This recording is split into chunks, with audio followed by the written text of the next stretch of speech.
ये 51 बहनों की जो शादी समारोह है, इस जिम्मेदारी के आप भागी बने और अंगवस्त्र देकर का सम्मान किया जाए। जोरदार तालियां होनी चाहिए, जोरदार तालियां।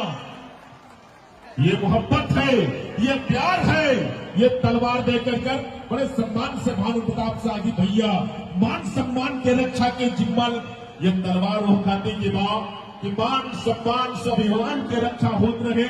खेसारी भाई का जोरदार ताली होते, ये हाथ में भानु प्रताप शाही भैया और खेसारी भैया के हाथों में सैकड़ों सैकड़ों बहन की राखी बंध जाती है, तब लगता है कि भगवान के लोगों ने मोहब्बत दिया।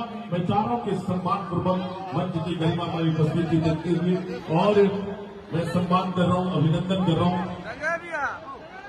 हेलो, ये मोहब्बत है।